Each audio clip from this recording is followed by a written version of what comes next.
If I can start with trade, are we on the brink of a global trade war? Well, thank you first for having me, Mark. It's an honor and a pleasure, and it is great that we're discussing this very important issue. If you would ask me, a trade war is a lose-lose situation, and it clearly is something that we should avoid between Europe and the US, particularly because we are friends, we are allies. It is something that we should make sure we avoid.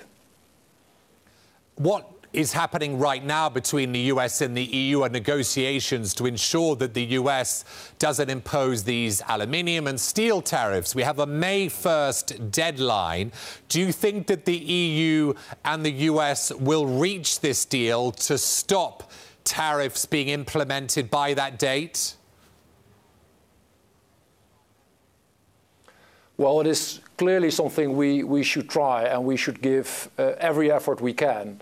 It is great that we're having a dialogue again, and we should continue the dialogue, and we should make sure on both sides of the Atlantic that this is not going to happen, because it is in the interest of our citizens on this side and on our citizens on the US side to make sure we're not going to go down this alley. What should the EU do? I mean, will it retaliate if the US does impose tariffs?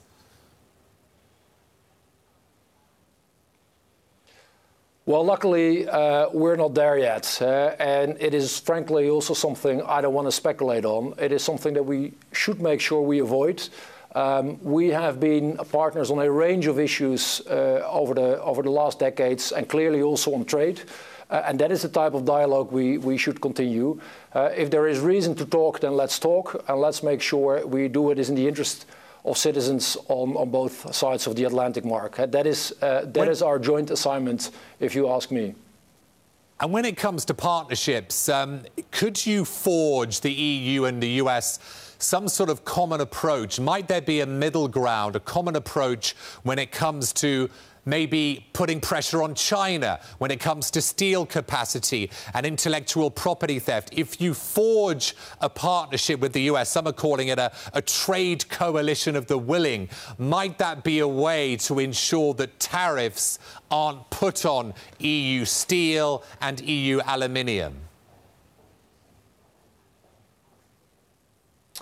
Well, I don't think it is up to me as a Dutch finance minister to speculate on this specific issue. What is important for me and what is important for all my colleagues in Europe is that we make sure we make the right decision between the US and Europe, and we continue to have as much of free trade as possible. If I were an American pundit, I would love to speculate on all sorts of other things, but I'm not, so I shouldn't. What I'm sure you can talk about, Finance Minister, because the ECOFIN has been discussing it, is the US tax bill. Does tax reform in the US violate WTO rules? Does it lead to discrimination against European companies? Where do you stand on this? Well, as a European Union, we have articulated that we're worried, and as I'm sure you're well aware, we're also in close contact with my American counterpart, Mnuchin, who has written back to us. I think there are also a number of hurdles that we still have to take on this specific topic. There is a bit of worrying news, but at the same time we're studying it. As is true on the previous topic, it is something we should continue our dialogue on. Clearly, there are growing tensions between the EU and the US when it comes to matters of tax and trade. Let's bring in taxation of digital companies. I mean, where are you when it comes to this issue?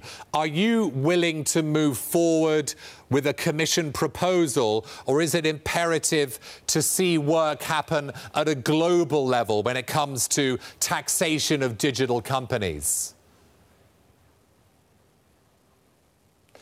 Well, the digital economy is there, whether we like it or not. And personally, I do like that it is there. And that also means a lot for policymakers like myself. And it has implications in terms of tax. Now, what the European Union has said is, let's look into if and how we should impose taxes on digital companies. And I think it is worthwhile to further explore this. We're in the very early stages, but it is a dialogue that we should continue at a European level and hopefully, as time goes along, also at a global level. Finance Minister, if I could ask you about Brexit, we've just come off the back of a summit a few weeks ago where this transition agreement was reached. At this junction, with a year to go until the UK leaves the EU, where do you see the EU-UK relationship? At this juncture, where do you think that relationship is heading? Well, Mark, to be frank, to me, the Brexit is a tragedy. It is clearly not in the interest of the Netherlands, of my country. Neither is it in the interest of the Europe. And it will turn out to be not in the best interest of Britain either. The real tragedy here is that it's not going to be the British middle class that is going to pay this bill. It is going to pay the middle class that's going to pay this bill, and not Boris Johnson. So frankly, if you would ask me, this is lose-lose. If there was any way to avoid it, I would love to. But the British are determined, and now we need to make sure that we make the softest Brexit as possible, because that will be in the best interest of both parties involved. Do you think the remaining 27 members, Finance Minister, can, remain united, given their differing interest and trade relations with the UK? Up until now, it seems as if the EU is speaking as one. Clearly, the next year will be a big test of that. Well, it has been speaking as one, and it will continue to speak as one, simply because that is the way the European Union is working.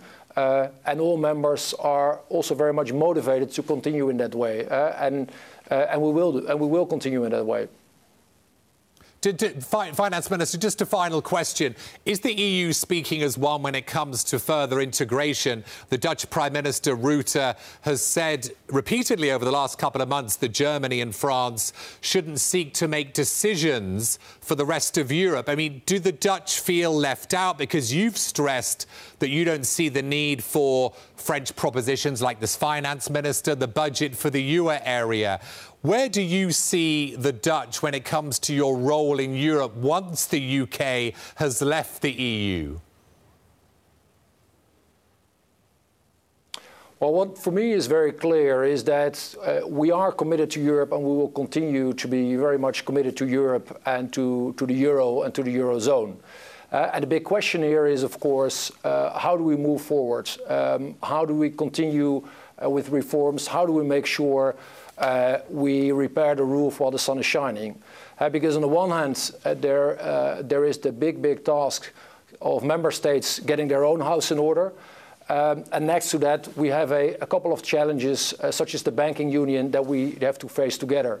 And I think we have to do both of these things. And that is of crucial importance. What is also of crucial importance, and that is the key thing the Prime Minister and I have been stressing, this is an inclusive process. It is a process all member states should take part in, and we are very motivated to take a role in that.